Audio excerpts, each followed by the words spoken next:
Welcome to the Chain Out Podcast with your hosts, Jeremy and Daryl. That's right. Jeremy and Daryl, your favorite disc golf Canadian podcast hosts weekly. There's so many little staples on there. Welcome to season 3, episode 125. How you doing, partner? Doing fantastic. Yeah? Kind of. You're doing fantastic, are you? Well, yeah. Okay. If I don't look outside, I'm doing fantastic. Yeah, I was going to say I had it all set. I was going to be starting this episode going, disc golf season is here. Disc golf season is here. And then it kind of became disc golf season was here. Oh, man. I guess it all depends on how you look at it, because last weekend the snow had melted, the weather was warm, the courses were pretty dry, sun was out, leagues were starting this week. Supposed to be starting this week, yeah. Yeah, and we had a great disc golf garage sale at the Edga Clubhouse, and I was like, what else could you ask for? And then... So it was your fault. What happened last night? Yeah. It snowed. Snow flurries yet again. Again, in Edmonton. Welcome to Edmonton. We know, because it happens every year. Mm-hmm. We know we get these full springs. But whenever it's the late? last one, it's always like, okay, that's the last one. Now we're into the sunny season. No, just doesn't want to give it up. No. But I did get enough joy from the warm days that we had there to believe that maybe disc golf season really is here. Yeah, almost is, yeah. Yeah. Yeah. People in the chat already. Sam is in the chat. Doc is in the chat. Dean is in the chat. Sonia will be joining shortly. Okay. Yeah. Awesome. And so all those people in the chat, with this snow and with the kind of recent reasonable weather, have your disc golf league started? Or, are you a fair weather disc golfer and you've finally just gotten around in? Because I know you haven't really played around in quite a while. So are you getting ready up until what happened? Exactly. Were you ready? Yeah, I was getting ready because on Saturday, like you said, we were out at the trail house. We did the garage sale. People were coming in after their rounds, shopping discs and things like that, getting their memberships. And I spoke to a few people. I'm like, how's the course out there? Is it still wet? Is there, is it still muddy? Is it icy? And they're like, no, fairways, dry spots, not even muddy. So I was like, okay. I've got as we've mentioned before, I've got my number 1 tag match lined up. Yes. So I'm eager to get out and do that and get rid of that number 1 tag so I can get it off my back. But now the snow comes down again. So you know me, I'm a fair weather golfer, as it's turned out to be anyway. That's it.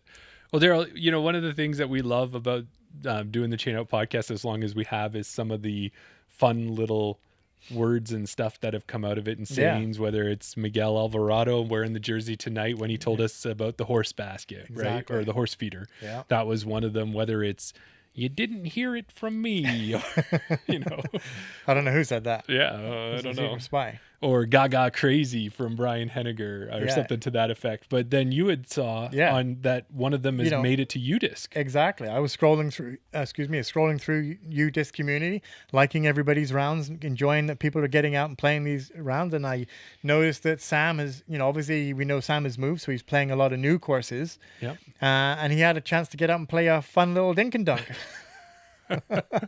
Kevin Fodry would be so proud to hear that. Exactly. It's made it onto UDisc. And looking at our chat, Dina is saying that Mother Nature's not being nice to them either out in Winnipeg. Sam got a sunburn. Oh. So just the difference in a couple provinces. He got a sunburn, played 4 tournaments recently.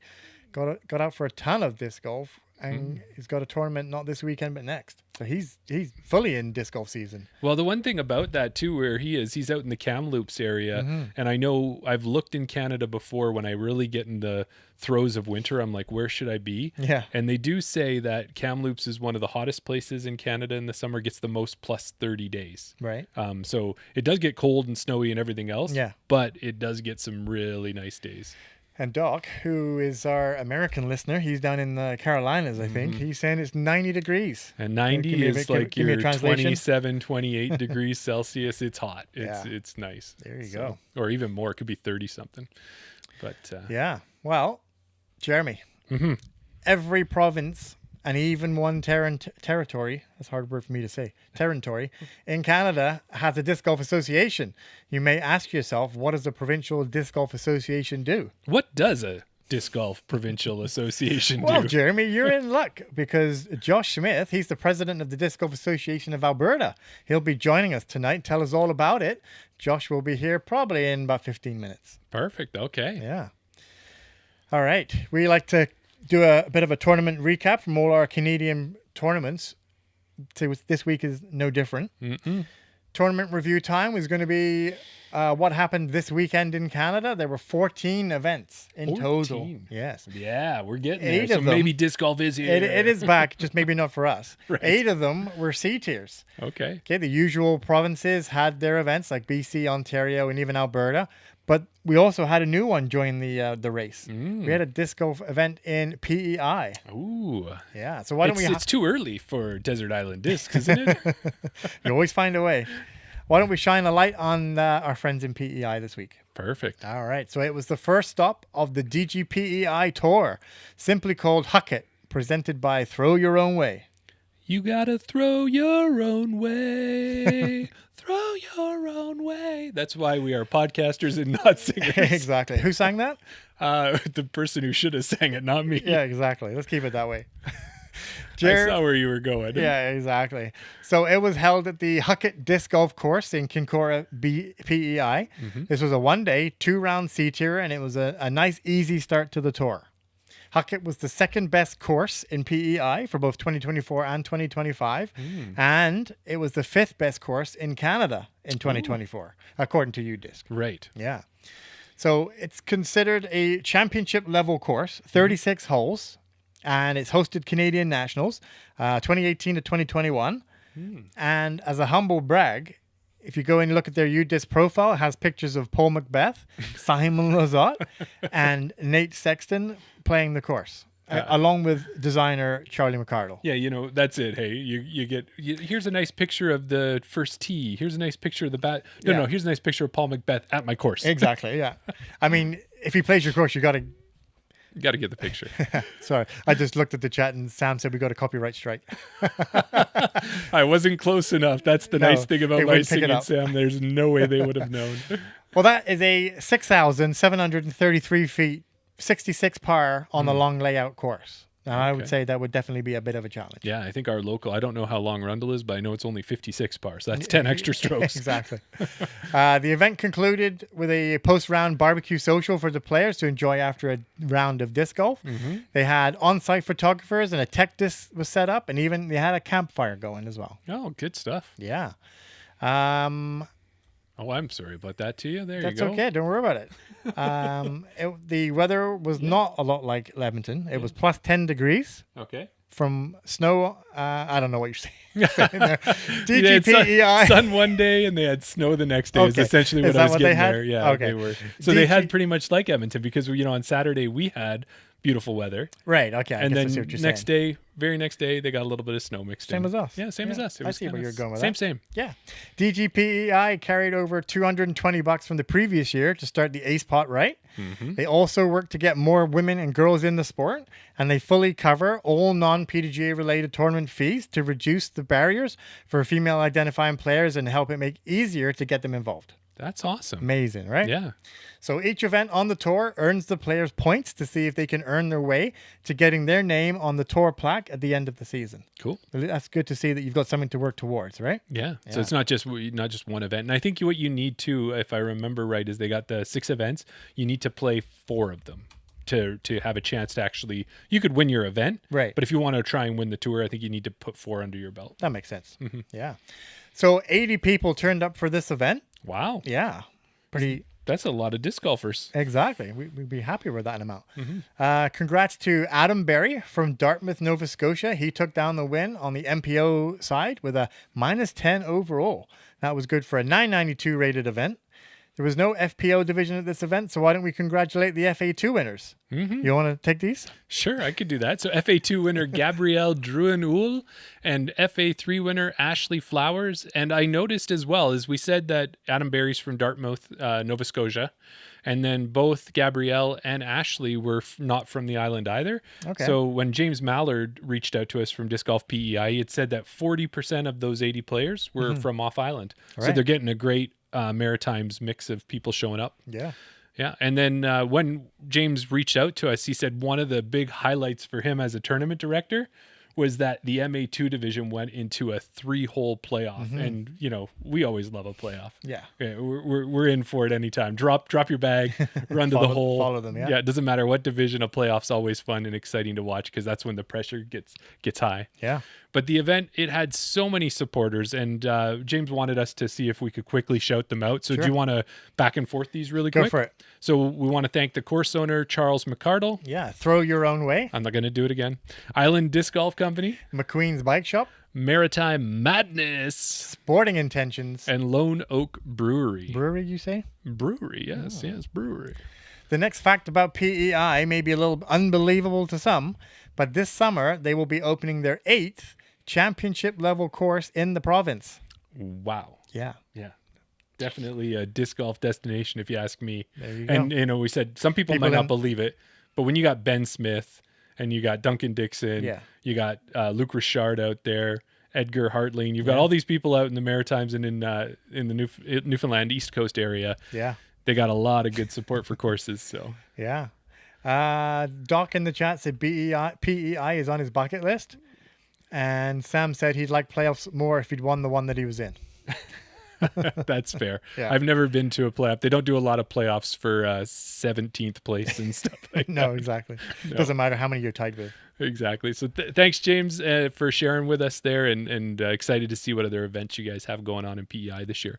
Now, you know that the first 2 A-tiers are coming up. They're taking place over the May long weekend. We got Spring Runoff and Foxwood Open. Those are our Canadian A-tiers that'll start things off. But shortly after that, the third A-tier of the year will happen, and that's the Greenfoot Energy Dieppe Open for 2026. And it is elevated by Thought Space Athletics, just so you know. That is what they say. But this is where we'd normally kind of chime in and say, this is an event, you know, let's fill it up, let's get them going. But when I looked, Luke Richard and his team have done such a good job that 282 of the 288 spots are already full. Wow. So this one is you can call it sold out almost. Pretty much. But I did look, and the way he's got it set it up, almost every division has at least one spot available still. Yeah. So if someone's thinking about going to PEI, like if Doc wants to head up there's going to be lots of divisions for him to play in, and he can go play Dieppe Open, get a good preview of what Canadian Nationals 2027 is going to look like. So I perused the registration, and I saw some names we recognize on there. A lot of guests on the show or who have been on the show previously, including Chris O'Zolins, Thomas Gilbert, Colleen McInnes, Karen Martel, and Julie Bisson, as well as like Tobin Isaac. He's on there too, and a number of other ones. And that's just a sample of the friends of the show going, plus friends of the show we haven't met yet. Oh, there you go. They're future friends of the show, right? That's all they are. They're just disc golfers we haven't met yet. Yeah. And we talk about wanting to go out there. Well, one of our Alberta FPOs is heading out. Okay. So Chelsea Sutton is signed up to play. Right. And then I just saw a post on socials that our 500 subscriber giveaway winner, Josh Ellingham, and his partner, Jennifer Brown, they left Canmore and they've moved out east. And they're both signed up for the Dieppe Open. They've moved, or they just moved out? They're moved. Wow. They've left Canmore. They're on the road and they're heading out east. There you go. Good for them. Mm-hmm. So that is another cool thing. So we will have some, local correspondence, I guess you could say. There you go. Yeah. Something like some that. representation. For sure. All right. Should we get into some pro news quickly? I like it. All right. On to the DGPT Champions Cup, first major of the year. That took place this last weekend in Lynchburg, Virginia. And as everybody knows, for a major, this was a 4-round event with a cut after day 3. Right. On the MPO side, Nicholas Antela got his first major win of the DGPT. And if you watch the end, yeah, absolutely. I think he broke the trophy, didn't he? Like, did you see like chains were hanging off the trophy? Exactly. Yeah, I don't know if that was him, but I wouldn't be surprised if it was. Yeah. He had Gannon and Anthony Barella right on his heels right up to the last minute, but he kept them at bay. Silva Saarinen was the FPO winner. Our 3 Canadian FPOs represented us well as well down there. Mm-hmm. Rebecca Dawn. She ended up finishing tied for 36. Trinity Bryant and Alizra Midling also tied for 36 as well. I think they're a bit of a friend group too, aren't Exactly, they? I don't know that's that what I'm they finished that way. I don't know Yeah. that they were playing on the same card, but Yeah, exactly. No, they're definitely friends. You see a lot of social posts from them.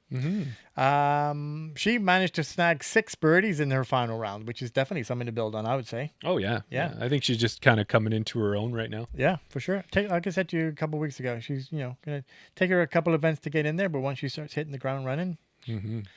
This was Chantal Bedinsky's first Pro Tour event of the year. She finished tied for 30th with Holly Finley. She kept it pretty steady with a couple of birdies each round, shooting kind of right around that even mark for her. Okay. Kind of even right around her rating for the event. Oh, gotcha. Yeah, Yes. Yeah. And then Sofia Donica, she had a great event shooting above her rating and making it past the cut on day 3, made it onto day 4. She finished solo 15th. She had a tough round 3, but was shooting par golf for the rest of the tournament. If there's, I don't want to say she's a player to watch, but She's a player to watch. Yeah. for sure. And you'll be able to watch her and Rebecca this weekend because they're both heading down to Jonesboro for the Jonesboro Open. And if you're watching this weekend, if you're watching on the DGN, if you're watching on coverage, keep your eyes peeled. You might just see one of your favorite Chain Out podcast hosts at the event. Yeah, maybe someone in the background trying not to get themselves in trouble. I keep saying to this person, if they make, whenever they see a camera, just do that and we'll know where This person's probably too shy for that, Well, your Chain Out podcast has 2 amazing sponsors this year that we want to shout out right now in the show, and that's BR Disc Golf and Disc Republic. Brendan is actually out on a vacation, and he is on the other side of the world checking out Japan. But while he's away, he had told me that he's got the new Castaplast K4 Stens in stock. And had you heard about the Sten? No. Well, I've heard about the Sten and I heard about the K4 plastic. Okay, yeah. So I've never seen any or done anything with it. Well, I did some looking. I saw Bedanza did a review on it, and Brendan's had a chance to throw it, and it's kind of between a glitch and a Berg, and it's a 1102, and it's called a catch disc, and it's 125 to 134 is where the weight range is. Okay. But yeah, it seems like if you're looking for a Berg versus the World Disc again, there you go. You've got a new one to choose from. And he's got a bunch of colors in stock, including this really sick looking metallic blue that's got a purple stamp on it that Nice. I was getting ready to go in my cart, but I was like, I'll give someone else a chance first if they want to take it. Check that code, make sure it still works. Yeah, exactly. And then when you went over to Disc Republic's side of things, now we said the Sten was maybe glitch-esque. But Daryl, you know how there's a Glitch World Championships that happen, and we've heard all about them before. And if you win, you can head down to Maple Hill, compete against the likes of Simon and Eagle, depending. Kind of like, and if you won, you could be like that kid. Do you remember? Yeah, I remember him. I don't know. You remember his name? No, I don't remember his name. Okay, but he ended up winning and beating Simon. Yeah. With a glitch. Yeah. So maybe that could be us. And Jason at Disc Republic is willing to help you make it happen because this year you can host a 2026 Glitch World Championship qualifier in Canada if you'd like. Go to his website. He's got everything on there, all the packs of discs that you can buy and how you can set it up. So if Chainout's looking for another event to run, maybe that's one of them. And when you do your shopping at either of those retailers, be sure to use the code Chainout at checkout. It's a promo code that supports the podcast, and we appreciate it. Absolutely. Well, last week we chatted with Clea and Chance about the Smith Lake Farms Disc Golf Clinic. Yeah. Clea was kind enough to show us one of her awesome new discs that she had for this year's event. Not only that, she said that she'd give it away to one of our listeners. Yeah. So all you had to do was you had to guess the weight and the mold. Right. There was a little bit of a hint if you paid attention to the clip that we put out on our socials. If you go back and watch the episode, you'll find the little hint that she kind of let slip.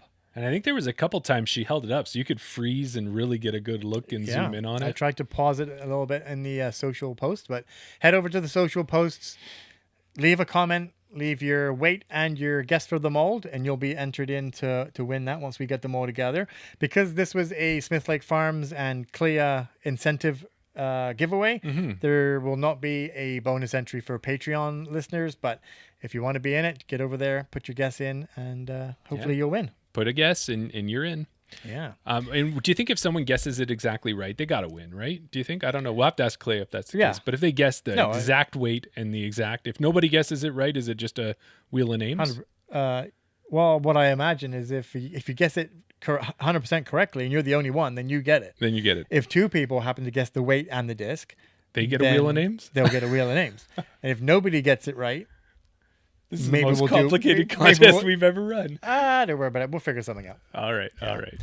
After the episode, as you said, be sure to head over to our Patreon to get the free link to join us for Around the Basket. Tonight's episode is going to be a special behind the scenes look as we're recording some promo interviews for that Smith Lake Farms disc golf camp. They'll be released a little bit later. You can watch them live. And I don't think you're going to want to miss this one tonight, Jeremy. I don't think so. Yeah.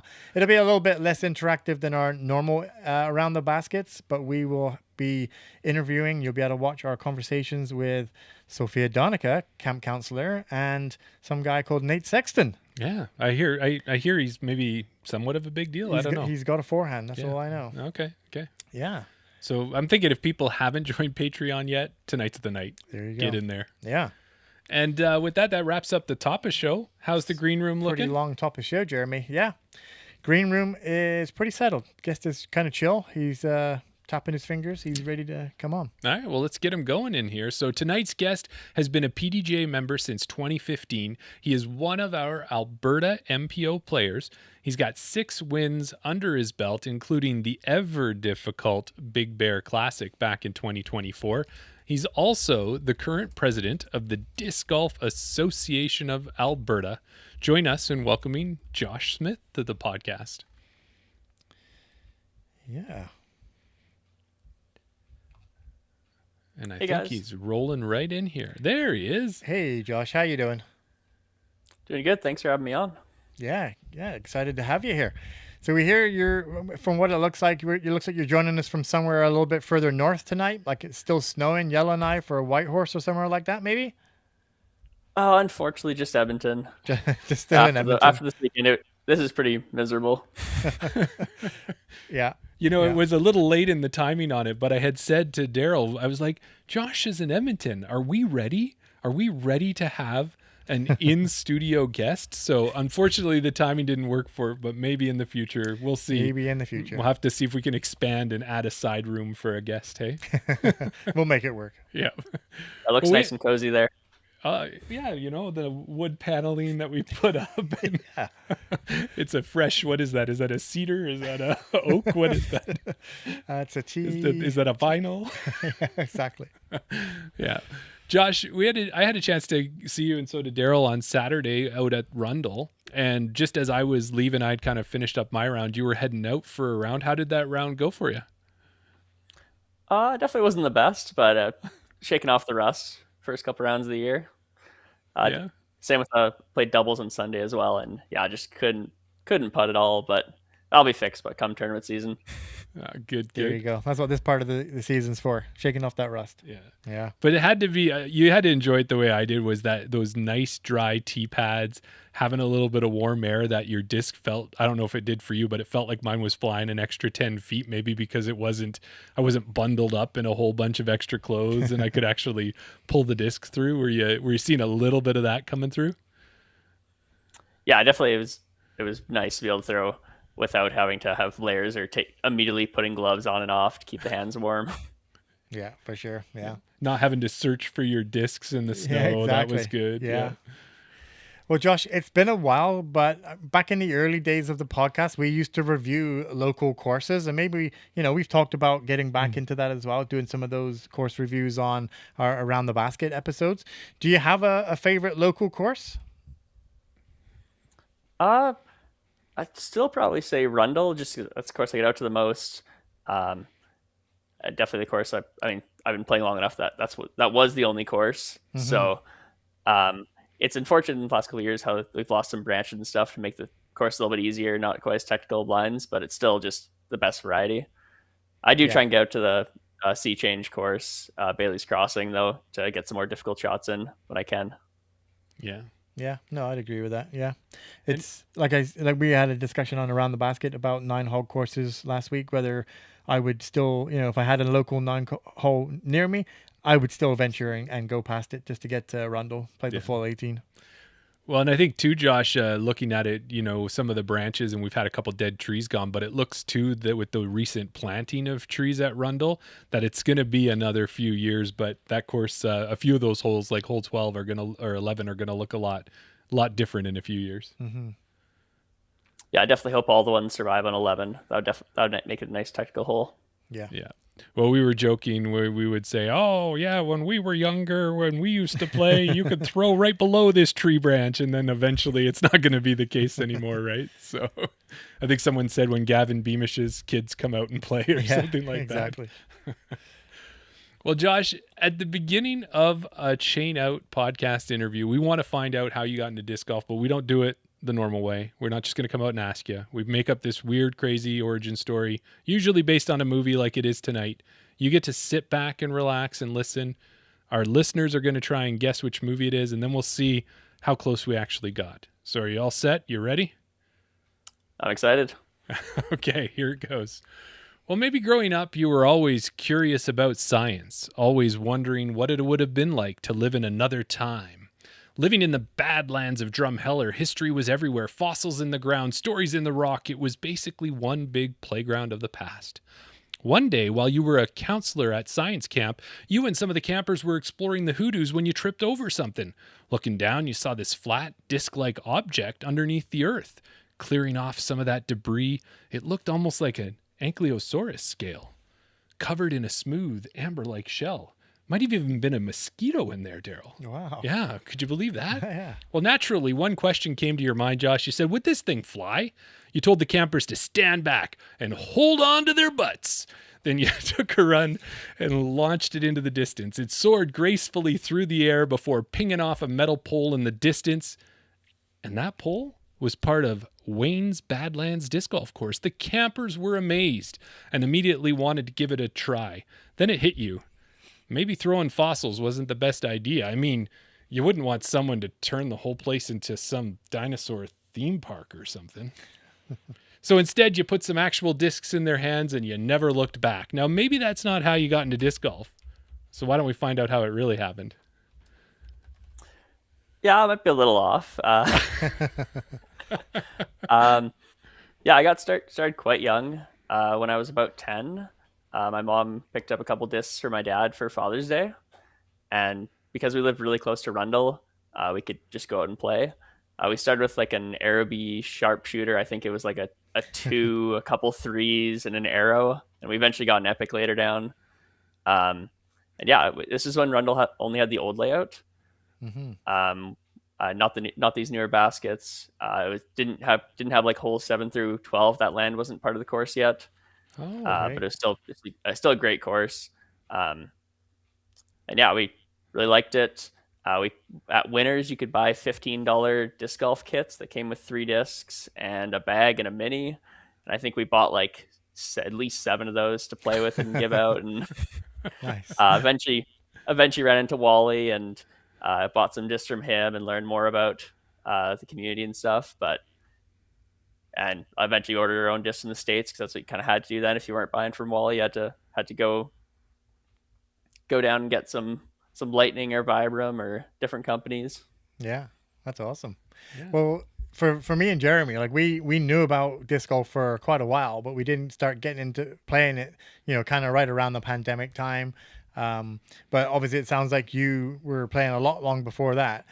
You mentioned about going to get those bags and all the starter kits. Do you remember what the exact moment when you kind of like realized that, okay, this is a sport that, I want to play and I want to get serious about?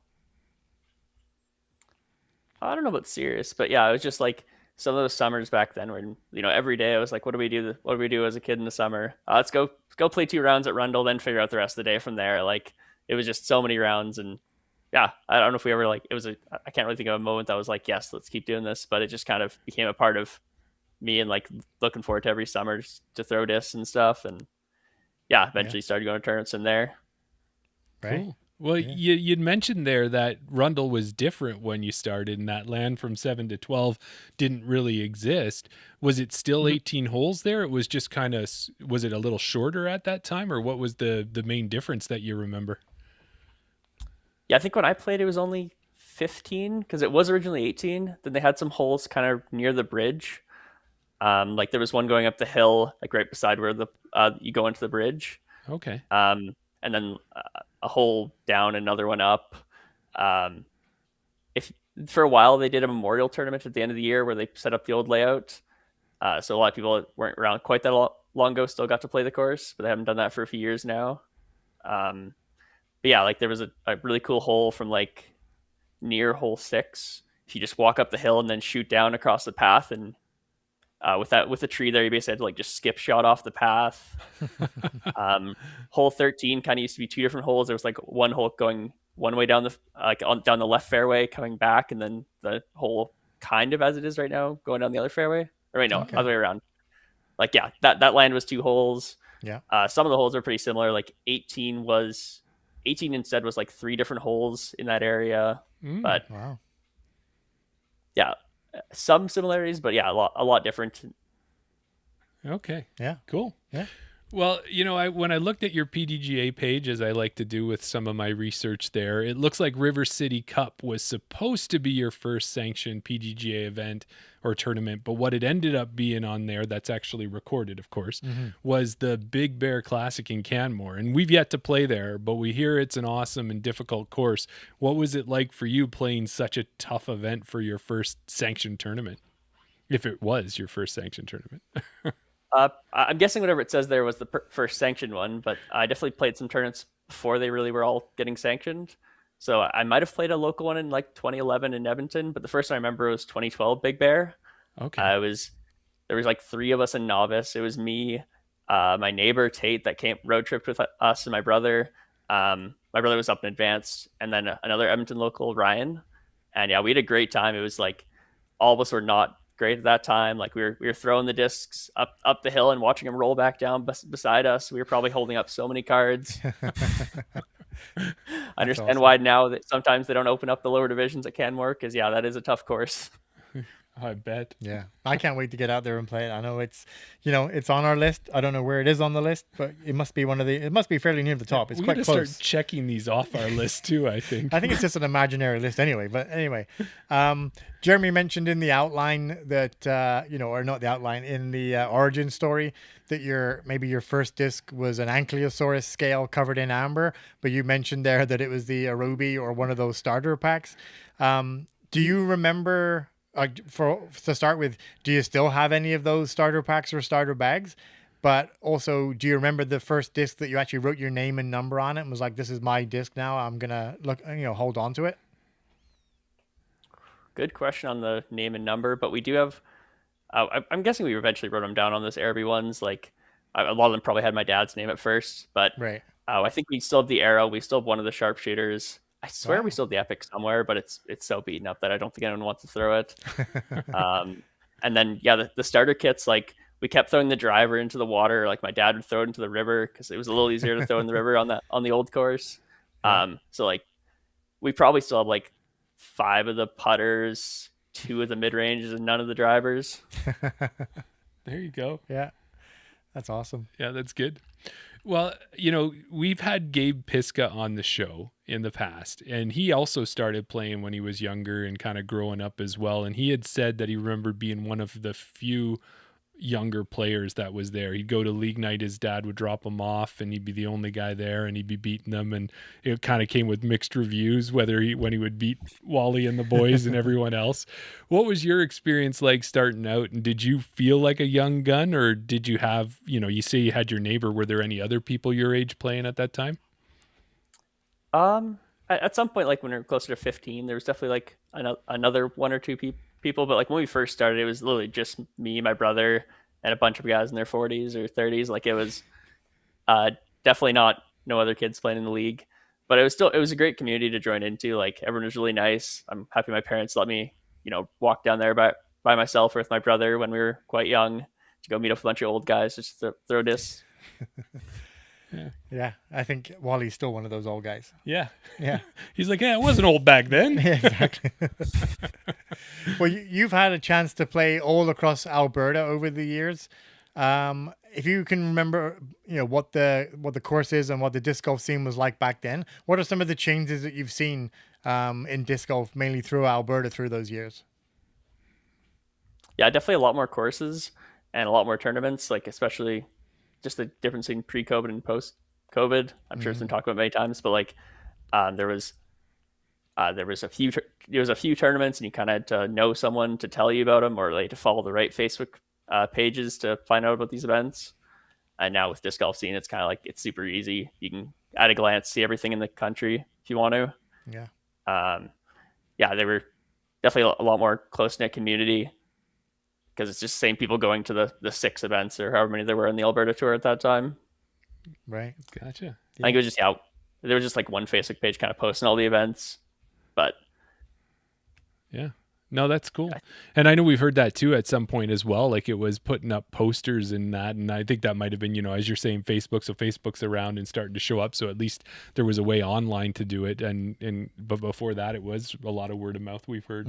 Yeah, absolutely. And that.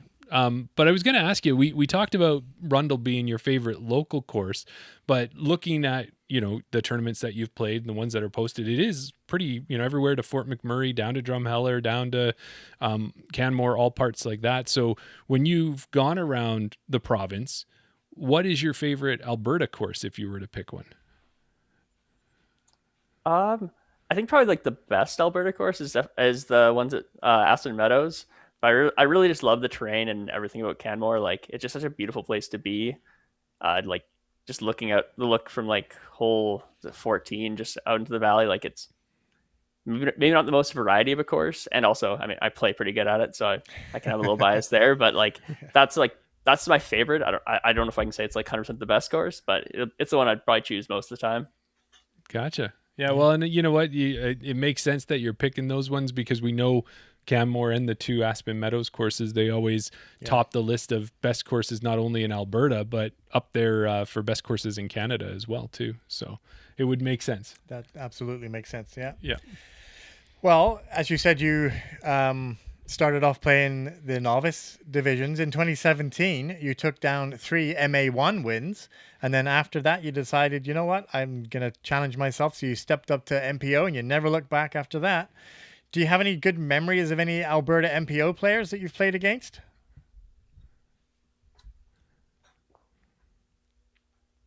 Players. Yeah. We saw that at one point you were competing and winning against Noah Higgins early on. Maybe a young Noah Higgins, we're guessing. We saw him in some of the fields when you were playing. And and could you see, maybe when you saw a player like him, could you see that there was a player there and that you were going to need to be worried about him at some point? I honestly don't remember hearing about him until he was beating everyone. So like if he was in the same field as me, I was not paying attention, because he felt like he came out of nowhere, and it's like, oh, he's on top of the leaderboard everywhere.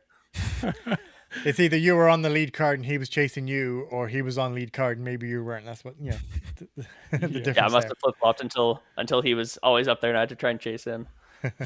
Yeah, there you go. And it like, I guess what I was thinking about when you playing MPO and playing for a while now, when you were competing in the MPO tournaments, like, have you seen, as that COVID boom comes and that growth and the change of players, is there any of those players where you saw someone come in and you're like, oh my, now I got some real competition. I got another level I've got to get to. Has there been anybody that really, when you played against them or when you saw them, it really showed you that it's time to level up?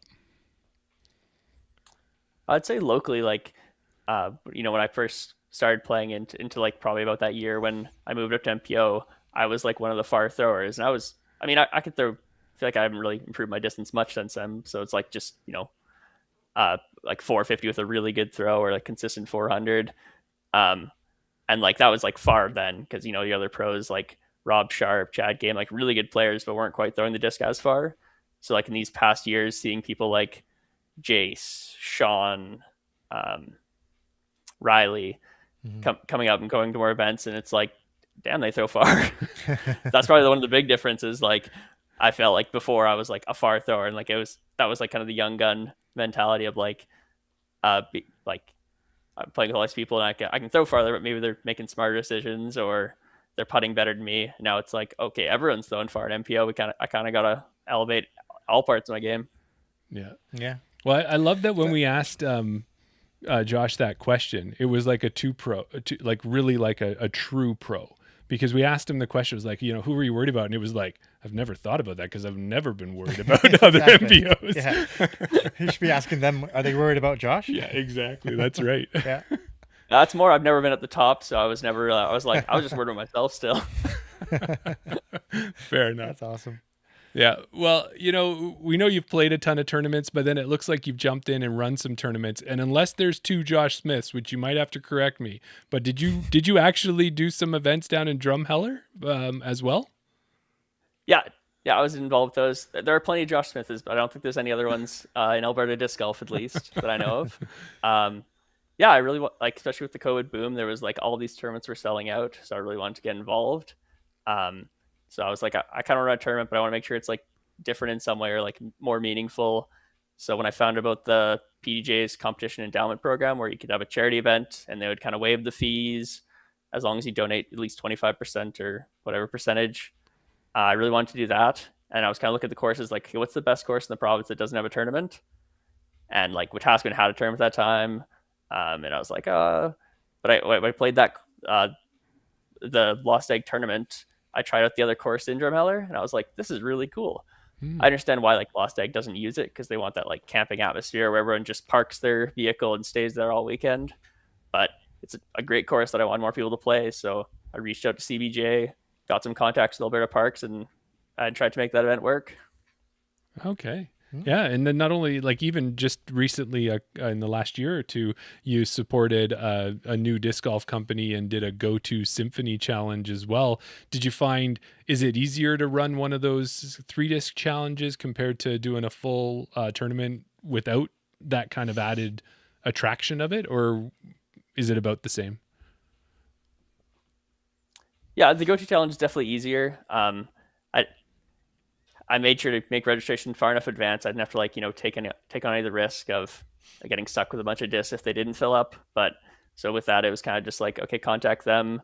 They hadn't done any event like that or planned for it, but I was like, Trilogy Challenge is a great idea. I really want to support the Canadian disc. Let's just tell me what do you want to do? Like, what do you want to call this? So yeah, I ran the Symphony Challenge. And yeah, I think it was a really good event. It's cool to see how many cowbells and bongos are floating around in Edmonton now. Yes. And I played in the event, and it's funny how, things will come full circle, because the Go-To Symphony was originally owned by Ace Runners, who was originally owned by John Goldthorpe, who we've had on the podcast when he's now in Canada. Right. So we've had all that connections there between those those discs. Sam in the chat, he said the Go-To Symphony Challenge was fun, and he still has those discs. I still have my discs out in the garage. And yeah, you're right. Seeing them still floating around, they were good discs. Yeah, certainly. Yeah, I really like that bongo. Like I'm running the event. I didn't play the first round, but I was like, I can join a card and play the second round. And all that was like, I gave it the player packs, and my dad was like, I'm not using the putter. It's like, you can just take it. And I shot like a -8 at Hermitage on the Reds with just the bongo. I was like, this thing flies super nice. So I used it for the win at Big Bear we were talking about. I used it for like 6 tee shots, and I birdied all 6 holes. Wow. Holy crow. That's crazy. Yeah, that's all right with the bongo. And then also too, we know, Will Ferrell would tell us you always need more cowbell, right? Yeah, exactly. Yeah. No, I was just thinking that, on a good day with our full bag, if we go out to Hermitage, we can shoot like a -8, -9 and think that that's one of our best ever rounds. Yeah. And then Josh can just come along with just a putter and do that as well. You might be able to go do that -8, -9, but I've shot plenty worse rounds than -8 with my full bag too. Yeah, that's fair. Well, we've already mentioned you've played a load of tournaments all over Alberta. You've run tournaments all across Alberta, different cities across the province. Now, you're the president of the Disc Golf Association of Alberta. So you want to tell us a little bit about how you got involved with that? Sure. So Disc Golf Alberta was kind of theorized by, or like brought up by a bunch of the TDs in Alberta, like around like 2018, 2019. They started talking about it, but didn't get too far until just a group of the golfers from Strathmore. So that was Glenn, Adam West, Michelle Bucart, Todd Kennedy, and Matt Bima.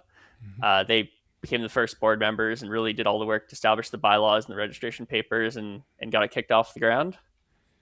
And yeah, they ran it for a little bit, trying to get more attention to it, and then eventually they kind of got burnt out, and wanted to focus on other disc golf things in their community and other stuff rather than just. It didn't make sense for Disc Golf Alberta to just be run from one place rather than have a board across the whole province. Mm-hmm. So they sent an email out to a bunch of TDs and people involved in the disc golf community in the province, and some people put their name down. I put my name down kind of for like any position or secretary, and they reached out and it's like, yeah, you're going to be on the board, because they didn't get quite the turnout they were hoping for, but it was like, okay, everyone that said they're interested, here's the new board. Let's keep this going. Yeah. So, Yeah. Well, that's kind of neat that it. Yeah. So as a grassroots kind of one community just said they pulled a Craig Sheether. Exactly. Is what they did. They did. If you want to get something done, then do it yourself. So Then they got it started, do and it. then they handed it off and Yeah. got it growing. That's a cool origin story Yeah. for it. And a cool way to be, you just want to be involved with any sort of aspect. And then they're like, yeah, you're involved. You're on the board now. Yeah. You're being thrown into the deep end. Yeah. So from the DGAA's perspective, you want to tell us a little bit about the goals of the Disc Golf Association and, what areas of the province are represented? sure. So the main goal is just to be the officially recognized provincial sporting organization for Alberta, like for disc golf in Alberta. So we want to grow it at the grow disc golf at the provincial level and foster community between all our local clubs. Like, all our clubs in the province are super great. Like Calgary and Edmonton have been around for decades. A bunch of other clubs have super strong communities. We just want to be able to connect them resource wise, and hopefully if we can get more funding, we can, pump some more money into those communities. So we want to be able to support them without like overstepping, because we don't want them to feel like they're like losing any of the authority they have over their communities. We just want to be able to support them where we can. Okay. Yeah, and we've heard we had Chris O'Zolins on talking. He's from the Ontario Disc Sports Association, so he's kind of working on the provincial representation out there. And they mentioned that famous. There's so many initials we talked about in disc golf, right? Yeah. The PSO, the Provincial Sports Organization. It's something that they're working towards. Has Alberta DGAA already gotten there, or is it something that's still a work in progress? And where are we, if it isn't done yet, where are we in that process? Yeah, so it seemed a lot simpler when they first started up, because there was like a constantly upgraded criteria to become a PSO and also to get operational funding. Whereas now it seems like there's not anything set in stone. It's kind of like, here's our criteria, but it hasn't been updated for a while. One of the main criteria we need to reach is 500 members across at least half the zones in the province. We've kind of been talking with the clubs for a few years and like wanting to make sure like they're all on board, but we haven't really been the best at getting those members written down on our list and getting that done. So hopefully this year, come like June, we'll have a ton of clubs sending us their member lists, so we can meet that criteria. Okay. And then the other criteria that CanDisc is really working towards is getting standardized training and evaluation standards for both competitors and for like leadership training for instructors in disc golf. So this is kind of a pretty involved thing to meet all the criteria they need. So like it would take a team of volunteers years to do it. So they've been applying for grants to get some full-time staff to be able to knock these out. So that's one of our criteria as well. And we'd like to start the conversation with the province before we get that. But if CanDisc does get, they might already have the grants by now. I haven't talked to them for a little bit, but we're really hoping to just kind of leech off them. And with those two things, we basically meet all the criteria, and we just need to see what else the province wants for us. Okay. And then once DGAA would be that provincial sports organization and have the official designation, then that means the possibility for more grant money. Is there other goals that DGAA has once you get to that point? Is it are there events that you want to organize? Is there different ways you want to support disc golf in Alberta? Yeah, one of the big things is grant money. Like Nationals up in Grand Prairie this year probably would have got like a huge grant from the government if they just had either the us being officially recognized or Candice being recognized as an NSO, they probably would have got like easily 5-figure grant, and that'd have been super nice for a big event. It would also be great to get disc golf in the junior or the senior summer games. I know we used to be in the senior games, and like good courses like Wetaskiwin were built to support the senior games that year when it was hosted. So if we can get back in those games, we'll hopefully get new courses and a wider audience interested in the sport. And then definitely there's some, like, we've already been reached out to, even though like we don't really have much of a social presence. We've had some county recreation departments reaching out to us asking about disc golf and like what kind of safety concerns and like specifications you need for a course, and like rural schools have reached out to us asking like, hey, like what grants should we apply for to be able to get a course in the ground. And we're trying to give them information, and just being an official PSO, I'm sure we'll get tons more questions and we can help grow the sport that way.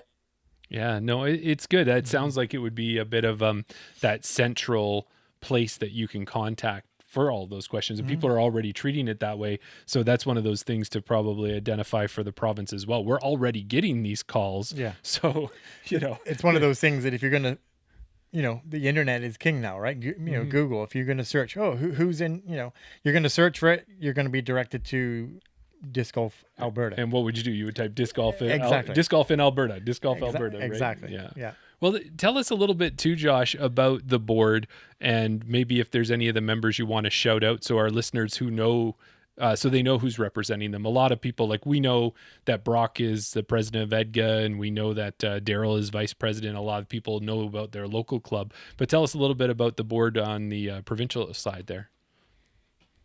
Sure. Yeah, I can go down the list on everyone. So yeah, I'm Josh Smith. I'm the president. I mostly took on this role because everyone else on the board is super involved in their local communities, and like this would be like their second or third volunteer position, and they couldn't really dedicate fully to it. And I just knew that like I wanted to fully dedicate myself to Disc Golf Alberta this year, so it kind of made sense for me to put me on top. But I mean, most of the people I mentioned are doing way more for the disc golf community, just not only for Disc Golf Alberta. Vice president is Alex Penny in Calgary. Nicest man in disc golf. Yeah, absolutely. Treasurer Kyle Warren up in Fort McMurray. And then we have our zone directors. So there's 8 sporting zones in the province, and we have a director from each of them except for Zone 6, which is the area around Edmonton and like west out to Hinton. We don't currently have someone for there. So Zone 1 is kind of like around Lethbridge, and that's Evan Anvik, who's also on the Lethbridge board. Big Country is kind of like everywhere around Calgary and like Drumheller, Strathmore. We got Cameron and Megan, who have fire coolie discs out in Drumheller, and they're really trying to grow the sport there. Mm-hmm. Calgary, we got Sunny Fung, who's more new to disc golf, but really trying to be more involved. Red Deer area, we got Tony Locke, who I think is pretty sure is quite new to Red Deer, but he's working at the Red Deer Polytechnic, and they've already announced a new course there, and like He immediately jumped in and volunteered for disc golf there.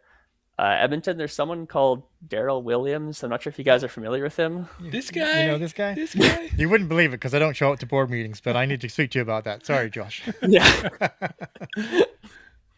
Yeah, we're really going to rely on Daryl to get some more social media presence, because we definitely want everyone to know about Disc Golf Alberta and all our events, but no one else other than you guys knows how to use the computer. So okay, noted. I will work on it. Gotcha. So that gets us to Edmonton. Yeah, and then northeast area is Brendan McKinstry, and then the Grand Prairie area is Dylan Breezy. Okay. Who's super involved. He doesn't have much time for Disc Golf Alberta this year, so he was really hoping someone else to take over, but nobody took the reins. So he's not doing a ton for Disc Golf Alberta this year, but he's just so occupied with nationals. Yeah. Yeah, and that's a pretty big understandable. 1 year you kind of have a little bit extra on your plate that year. So. Yeah. Oh, good. No, I think that's kind of and it's funny the way that came up, because currently right now, as far as I'm aware, the disc golf our social media or Disc Golf Alberta the social media is Facebook. Okay. And as you can testify, Facebook is not the place where I like to be. Right. But the reason why I'm saying to Josh is we need to work on different ways to remind me that there's meetings. Well, if I'm going to be in charge of social media, maybe I need to work on that to find another way of getting that message out there. I think you might have a few tricks. I think up I your just sleeve. kind of realized that I need to work on that. So taking Disc Golf Alberta as a whole and looking towards 2026, can you tell us some of the events that you've got planned for this year? Sure. So we're going to be doing Playing in My Shoes clinics again this year. So we did them last year. There was you guys had Dion Eden on the podcast before, but they're accessibility clinics. They're hosted all across Canada. This year it's going to be on Sunday, May 24th. It's going to be kind of the same thing as last year, but just bigger. Like Red Deer is doing their event at the Polytechnic course if it gets put in time. It'll be one of the first events there. Calgary is talking to their Big Brothers and Big Sister groups contacts and the Special Olympic groups they've been working with, and they're really hoping to get a ton of people out there again this year. Drumheller's already reached out to media, like whatever radio station is in their area, and they're gonna be talking about disc golf generally, and also inviting everyone out to their try disc golf events and Playing in My Shoes.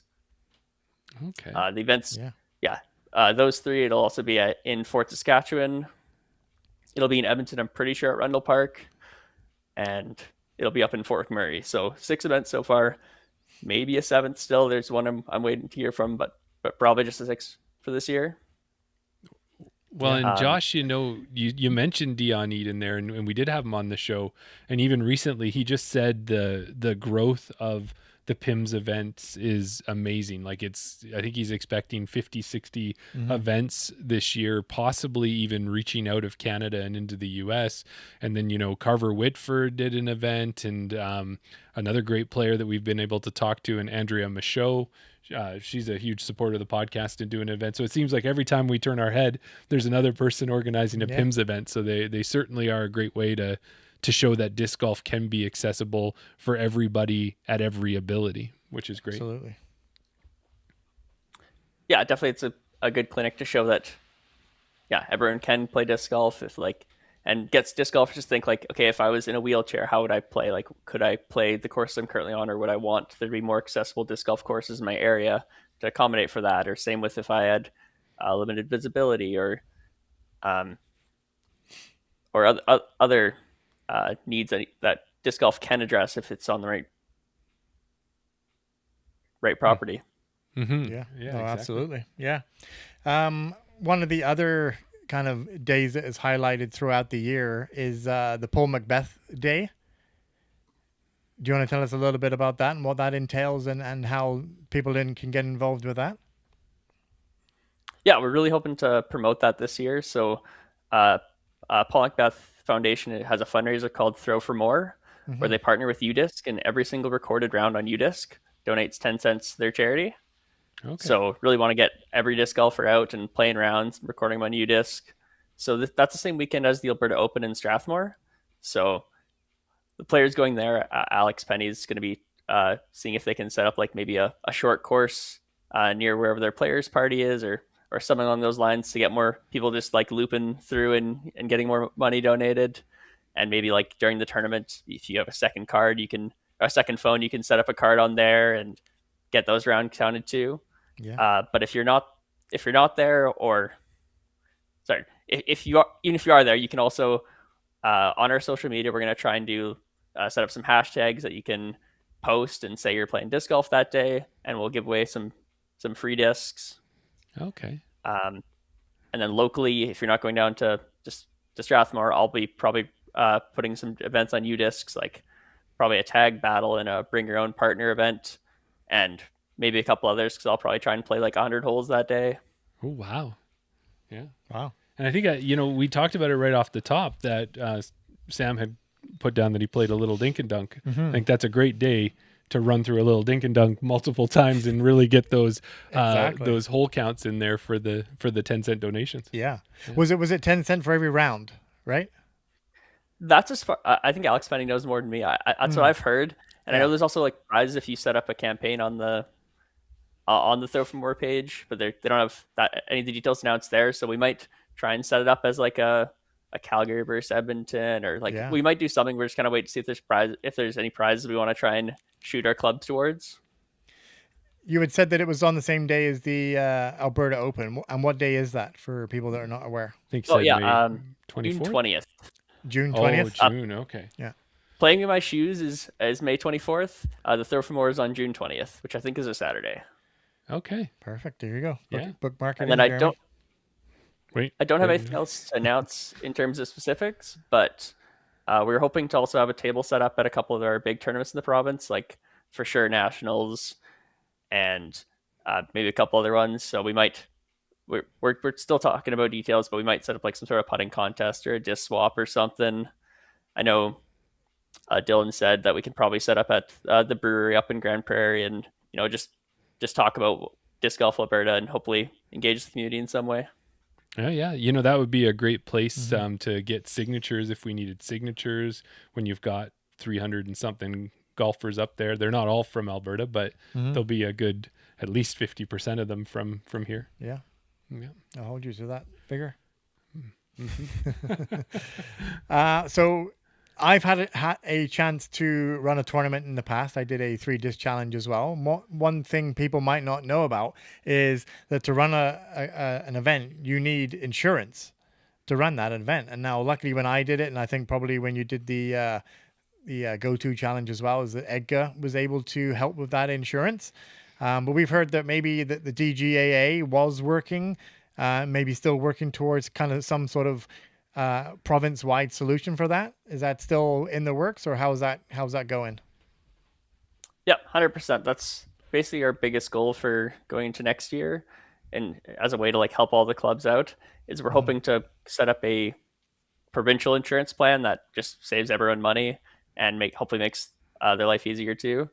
So like, for example, BC Disc Golf has it set up where they charge every single club $50, no matter how big you are, and you get insurance to them. That might be a little unrealistic because they get funds through other means as well. It's like that $50 covers all the insurance. Right. But we're really just hoping if we can, instead of every club paying $500 or well more than that, depending on the size, we can get it down to a much more manageable per person number, so that a small club like Drayton Valley, for example, could have insurance without completely breaking the bank. Oh, that's great. Yeah, absolutely. I mean, yeah. I was to say, being, my background is in purchasing, and one of those things is always trying to consolidate that buying power and making sure that you're taking advantage of it, so not everybody's having to figure it out on their own. And that's a great way to do it for the insurance as well. Yeah. I'm feeling like I know a lot more about Disc Golf Alberta than I did when we started the conversation. And sure. It sounds like getting to that PSO, just like Ontario's talking about, and getting Can Disc Golf, everyone wants to get that recognition so that we can get more support from Sport Canada. Yeah. So if we're just as players like us, if we want to find a way to support DGAA, is there, I'm sure going to the PIMS event and that will help. Is there any other things that we can be doing to help support the efforts to get the PSO?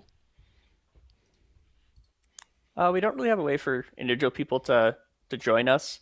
We just think it'd be way easier for every single person to just join their local club and their local club join us, rather than having everyone trying to sign up for 2 different things. Right. So if you think your club isn't a part of DGA and you want to just like, hey, make sure to keep in contact with us, or ask like, why are we not a part of this? That'd be great. But I think at this point it's mostly just on the club level. And if you really want to be involved, then we definitely have opportunity for volunteer positions. Like I said, Zone 6 director is definitely needed.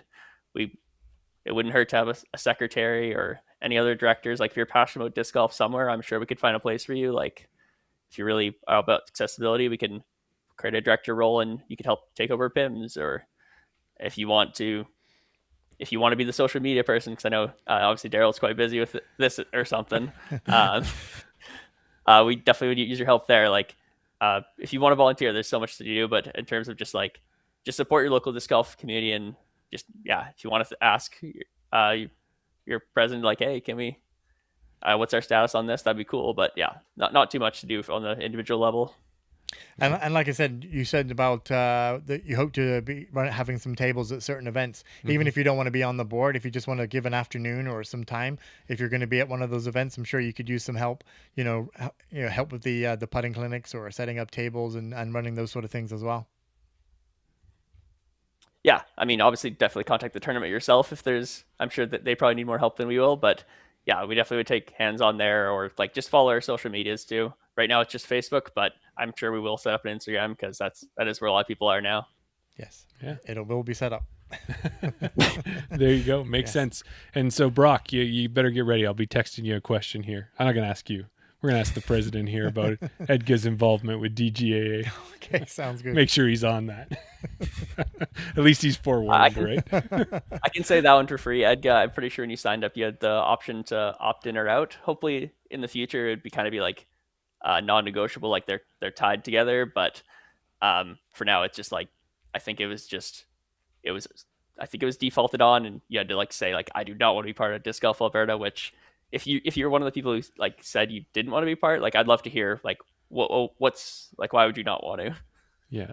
Well, why? And maybe for some people that maybe they just didn't know what it was. And hopefully now coming on the podcast, people listen to our podcast will actually know a little bit more about Disc Golf Alberta and what they're actually striving for, and realize that it is a good thing and you want to be a part of it. Yeah, and we can extend that too, and we've talked about it, is that there is a provincial or a territorial disc golf organization all across Canada, right? Like Manitoba would have one, Saskatchewan would have one. So if you're listening from another province and you don't know about it, maybe get some knowledge on it and find out how to support them as well. And if you want to see what an organization can do for the sport and what it can do for you, there's no better example than the ODSA to see what they're doing out there. Yeah, definitely. And also too, Dion's team with BC disc golf as well. I think they're all maybe just a couple steps, a couple years ahead of us.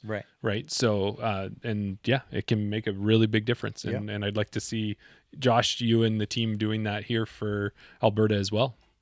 And, I'm going to kind of take this in a little bit of a different path here, Daryl. Okay. Because it kind of relates. Was in Edmonton, we've been talking about the need for a South Side disc golf course. Yes. There's certain people at this table who that's all they seem to talk about is how we need one on the South Side. Yeah. Well, we know Edga has been chatting with the city, and they're trying to find sites that we could possibly use. And I'm sure that'll eventually work out. But we've been speaking with Josh tonight about Provincial Disc Golf Association. Maybe we should start chatting with the province about our next course. Oh, okay. And here's what I did, Daryl. I found this provincial park on the southwest side of Edmonton. Right. Seems like it would be perfect. Really? Yeah. It's just off the Anthony Henday. Which is our local ring road, right? For anybody who doesn't know. Yeah. And it's near the river. Now, it's not even near any houses. There's no worry about throwing into anybody's backyards. Nice. There's one problem, though. Oh, what's that? It's currently only accessible by boat. And I guess I should have known when I looked at the name because it's called Big Island Provincial Park. Ah. So, speaking of islands. Island discs. Picture this. You've taken a relaxing cruise, however the ship goes down. You manage to swim to an island, and fortunately for you, there's an 18-hole disc golf course. Which 3 discs are you taking with you on the island? Sometimes, Jeremy, you find a long and winding road, but you get there in the end. Yeah. Sometimes they're more direct. I'll tell you, man, though, I learned so much. Did you know there was a big island provincial park in Edmonton southwest area? of Edmonton? Yeah, it's like over by Windermere. It's on the river. Really? Yeah, and it's like what happens is you got the river, and then there's this little teeny chunk of the river that goes, let's make an island here. And there's this island. Oh, okay. And it's a provincial park. Well, there you go. I did not know that. Yeah. But it is that time of the podcast, Josh, where you take this fictitious journey on this cruise and the ship goes down, you swim, and all you had with you was 3 trusty discs to this 18-hole disc golf course on the island. Which 3 discs are you taking with you? And Daryl, rumor has it was supposed to be a 3-hour tour. Was that what it was? A 3-hour tour on that boat? No? Okay, anyways, sorry. Anyway. I knew it was a segue, and then I was like, oh, it's going to be... No, it's back to being a segue. Yeah. That's it. You just hang in there with me long enough. I'll eventually find my way there. Yeah. I brought my discs up. Oh, perfect. The first one is, if you've known me or played with me, you've probably seen this disc. I have 2 of them in my bag. They've both been in my bag, like the same run. They've been in the bag for over a decade. And yeah, they're my only really mid range I throw is a Wasp. Oh, okay. These are both really beaten. They're really closer to buzzes. Like if I were trying to replace them, I'd probably just start with the buzz rather than beat them like this long to get to where they are. Do you like them in certain plastics? The newer ones are a lot more stable. So like if I were to replace this with a Wasp, it would probably be more like a Jawbreaker. But like I mostly have just thrown these 2 Z ones. Okay. It's definitely before like Big Z was a thing. So I'm not sure like how the plastic blend has changed, but yeah, it's just a go-to disc on like any straight shot that's around that 300-foot range, like hole 17 at Rundle. It's like the only disc I've thrown there pretty much for like the past 10 years. Like, Wow. Okay. and yeah, like I've lost these things so many times, and it's like I just don't leave the course till I get them back. Like, luckily I have good friends that are willing to help me get them from really bad swamps, like at Falcon's Flight or whatever. But yeah, like I couldn't imagine my bag without them. Right. Yeah, so they're definitely going on the ship with him. Yes. Yes. Yeah, I got a Shock, which is discontinued now, but it's basically just a slightly more stable Volt. Okay. Again, I think this has been getting probably close to 10 years now. And yeah, just a go-to disc. It's just my favorite disc to forehand. It's kind of like between, like it's not the most stable. It's also not straight. It's like I maybe don't throw it as much as other discs, but like it's the most comfortable feeling disc in my hand. Okay. Those are like priceless discs when they've been Yeah. seasoned for 10 years. Exactly. Yeah. Yeah, those 2 are the ones I'm like, yeah, they're in there. They're in there for good. Like until I lose them, they're in there. Yeah. I was debating on the last one. It kind of just depends on like what the course would be, but I'll probably go with a Bullfrog just to actually have a putter. And Yeah. like this isn't my putting putter, but I definitely could putt with it. I just really like it for just dead straight and like panning backhand shots. Like other than that one year that I threw the bongo at Canmore, this is like the disc I throw at a lot of shots at Canmore. Okay. Okay.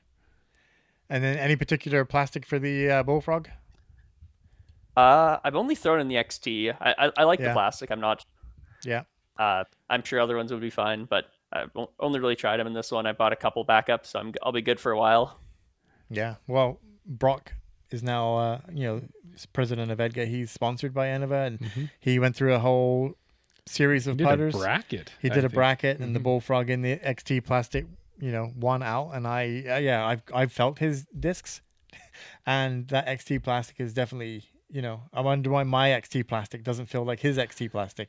Gotcha. So just to recap, you have the Z Wasps, the Shock, which is a discontinued The Neutron. disc, the Neutron Shock, and the XT Bullfrogs. Perfect. Now, a little extra question that we like to throw in at this point. You mentioned about it depends on what course it is. If you could take any course that you've played, or maybe even a course that's on your bucket list to play, and transport that course to the island so that you would have to play with those 3 discs, which course would you transport to the island? Yeah, definitely a couple courses come to mind. If it's one I haven't played, I'm thinking like Crokle, because that looks like just such an amazing course. That's definitely top of my bucket list for sure. Right. If I could like guarantee bringing the Nordic Center in Canmore like brings that whole area, it's just such a nice area. Like I might do that, but like just the course itself or property, if maybe you want to count the 2 courses. I went down and I've played the Caliber course in Idaho a couple years. Like I've gone down 2 separate years to play those courses and just put a ton of rounds in. It's just such a nice course, like par 65 on Caliber, and then the other course in the property is Motherlode, that's a par 70. It just Wow. such nice par 5s. So much more variety versus like a lot of the courses that only have par 3s. Like you could have rounds that you go to spots you never see. Yeah. Yeah. It'll just, I think that would entertain me for a long time. Well, that Caliber one, it was one of the first ones that got when we started making our list of courses we need to play, because Casey Hannemeyer, yeah. he told us about that. He said from Cranbrook, it was just a hop, skip, and the jump down to play it across the border. And that he was saying it could be on tour in his mind, or it's really close to being a course that could be on tour. I just wanted to kind of give you an update. You said that you only throw those Z Wasps. Dina is in the chat, and she says she loves my wasps. She has a straight flying jawbreaker one and a beefy Ledgestone Sparkle Z. So if you're looking for something a bit beefy. I have thrown a Sparkle one. I think I kind of prefer like a drone or just a zone if I want overstable. But yeah, if I were to like replace the shot shape of these, it'd be a Buzz or one of the jawbreaker ones, because yeah, they are just dead straight. Nice. Yeah, there you go. Well, we appreciate you taking the time to join us tonight. Josh, before we let you go, we want to give you a chance to shout out anybody or anything that we may not have mentioned. If there's anything you want to say, now is your chance. Yeah, I guess I mentioned earlier, but shout out to my parents for letting me and my brother get super involved in disc golf, and letting us just like wander off on our own and go play with a bunch of cool guys at Rendell Park every Thursday from a young age. Shout out my friends, my brother, Matt and Braden, and I guess my dad for playing a ton of rounds with me. And then big shout out to all the DGA board members and all the clubs that are like working with us. Again, like so many of these people in the Alberta community are doing way more for disc golf than I am. I'm the one that is dedicating the time to this, but like so many people are putting so many hours in, and it's awesome to see. Yeah. That's great. And we really appreciate you putting in those hours, and don't ever discredit yourself, because it's, you've organized events. You're always looking for ways that you can help the community, and we appreciate it for sure. Mm-hmm. And, someone's got to carry that mantle, and Strathmore may have started it, but you're the one holding the torch now. So keep it going. And and we'll be asking everybody's going to be asking their disc golf presidents, you're part of our provincial, or you got that figured out yet? Mm-hmm. Yeah. So, we appreciate it, Josh. We'll see you out there on the course. Being in Edmonton, we'll run into each other pretty often. Yeah, sweet. I haven't checked out your Patreon, but hearing those guests, I might have to tonight. Yeah, absolutely. Yeah, it's going to be a good one. Yeah, for sure. All right, thanks, Josh, and we will see you again soon. All right. Well, Daryl, what do you think? I know you're on the disc golf. What brought you to get on Disc Golf Alberta? How did that come about? Because you're sitting here and you're going, hey, I play disc golf. Mm-hmm. I'm joining my local leagues. Yeah. I'm going to the odd tournament here and there. Yeah. Okay, yeah, maybe I'll join the club as communications guy. Okay, maybe I'll become the vice president of my club. Do you want to answer for me? Like, how is this happening? Like, it just seems like you keep. Are you trying to collect positions? No. What are you doing here? So that's exactly it. I played. I wanted to do more. I ran a tournament, then communications, then the VP position came up. I did that, and then a friend of the show, Mr. Mustache himself, Brendan McKinstry, said, "Hey, the DGAA is looking for someone to help out with social media. Might not be an actual position, but if they want someone, they want someone to help out." So I think I reached out to Brock, because Brock was the Edmonton representative at the time, and I said, "Hey, I'm thinking about, is this true? They want someone to do social media. Like, what are they doing right now? Like, where are we at with it?" And he kind of said, "Well, you know what? I'm kind of stepping away because I'm doing the president stuff and I've got a lot going on. So if you want to get on the board, you can take on the role of the zone coordinator instead of me." So actually it was Brendan that kind of got me in the communications part, and then the zone part is where I kind of actually have a board position. But I was also running the social media as well, which I don't think I've really done anything with it, because I know Josh was putting stuff out there as well. So I was like, I don't know if I'm doing it now or if it was still part of what I am, but yes, definitely. We only have Facebook at this moment. So I think that's my first task, is to try and set up some other ways to communicate, to get it out there for more people, and then find a better way to send out notifications that there's a meeting, because I missed the last one.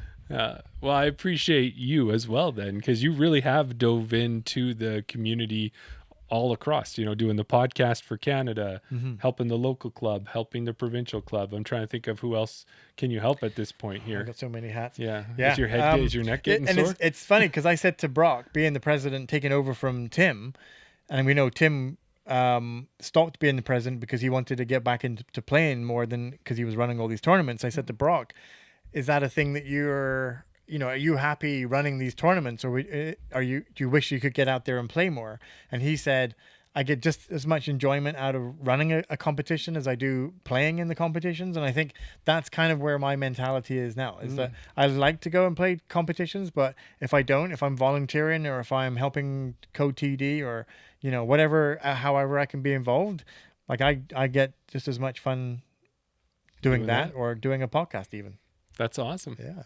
Well, good. Well, I appreciate you doing that. And if you don't know, again, we kind of mentioned it at the end there. If you don't know anything about your provincial organization, find out about it or just wait, because maybe we'll be interviewing them at some point and bringing attention to some of them as well. A good run of interviews that we should do. That's it. And, if you've listened this far, do us a favor. Jump over to YouTube and subscribe if you haven't already done that. Mm-hmm. Or if you're listening on an audio platform, give us a 5-star review. We haven't said that for quite a while. Yeah. Or any review, hopefully. Preferably 5-star if you can. Preferably But 5 stars. Yeah. Follow us on Facebook. Jump over to Instagram, TikTok, and X, of course, where we are hot over there. But yeah, if anything you do to help support us is great. We appreciate that. And right now, Daryl, we should be thinking about a secret word right about now. Yeah. Secret word in the chat. What can we think of? I think we should think of aerobie. Aerobie is a good one. What else? Even just something like, what was it? It was a shock, right?